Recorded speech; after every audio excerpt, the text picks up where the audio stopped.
Every day. We like you so much already. Yeah. I like you guys too. Thanks. Wow, Coach. It's too early for that. Except for you and you and you and you and you and you. Coach, just first, how was practice today? Great, spirited. Played live for a pretty healthy portion, more than we probably will in the regular season. With those three guys being out, okay, I wanted to get them all live practice. Guys that played big minutes, we pulled back on a little bit. It was a good practice. Or is Devin, Kevin, and Bradley playing tomorrow? We'll decide tomorrow. Okay. But I look at with them sitting, and then obviously this today. Is that something that you like? You know, what I'm glad to see them have that juice, knowing even though they got a game tomorrow, that they understand what's at stake here. Yeah, well, that's what I heard when I came here about these guys, and it's been true. Is they love to hoop, and they want to be in there. They want to practice. So for a coach, that's like a dream. You know, guys that want to practice versus guys that don't. So you know, you gotta be smart with it. That's the only thing. You don't want to overdo it. But I love that those guys want to be in there. We saw Jordan out on the court. Was he able to partake at all today? Yes, he was a full participant. So we're hopeful that if he responds well to today's work, that he could be available tomorrow. As far as Keita goes, he was talking about it feels like his length is the biggest thing he brings to the table defensively. Just what have you seen from him so far on both ends of the floor? Yeah, and he can make plays offensively, you know, in a role player role. You know, his go and catch is on his backside with his catch and shoot threes, and you know, he can crash. You know, so I mean, he fits you know, what we want to put around you know, our big three, and you know, he can do it on both ends.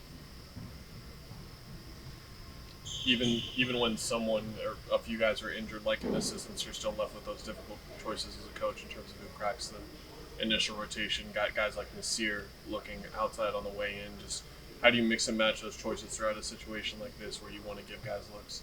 Yeah, very difficult decisions, and what I like to call it good problems for the coach, because there's a lot of guys, all the guys that are here, you know, I believe in, you know, and not all of them are going to be in the rotation.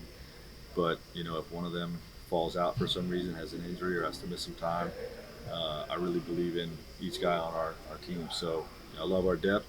It'll be disappointing for whoever's not ultimately in the rotation to start. But those guys will stay ready, and I promise you, over 82-game season, we are going to need every one of them.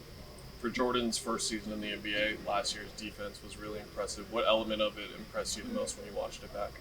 Size and physicality, you know, I think on that side of the ball. He's got a good floor game offensively, you know, in terms of knowing when to shoot, knowing when to pass and create. Yeah, but his size defensively is something definitely that we value. Now that Frank, you've been here for do you have a combination of guys or a group of guys together that you've liked just in these first two games so far? Yeah, I like Book, Brad, and KD. I However, really like those guys. Yeah, there's some things that I like that I've seen combination wise that I'm interested in having out there, but I don't want to get into those right now. how have you been able to collaborate with Kevin Young? I know you had mentioned like an offensive coordinator. It's been great. Yeah, he's been wonderful to work with, and he's super smart. And you know, I think you always lean on, you know, whether it's a behind the bench coach or a lead assistant, it doesn't matter. You always lean on, you know, the guy that was on the previous staff because of the corporate knowledge that he has on that group or some of the returning players. You know, so Kevin's been invaluable from that standpoint, and you know, obviously we're building a lot of the environment that's been around Book the last few years. You know, we're intentionally trying not to change that too much, and he's been invaluable there as well. Coach, you've been in and around this league for quite some time. What are your thoughts on how Booker has evolved up to this point? How what? How Booker has evolved. Yeah, I mean, he came in scoring 70 against the Celtics, you know, pretty early in his career. So, you know, I don't want to say he's just grown as a scorer. He's always kind of had that killer instinct. But you know, I think leadership, seeing all the different coverages, you know, that you see as a great player over the years, just gets you sharper with how to attack them. And I think he sees real value in our defensive scheme because he understands the different things that are difficult to go against, and obviously all those experiences contribute. Thanks, guys. Thanks, Coach.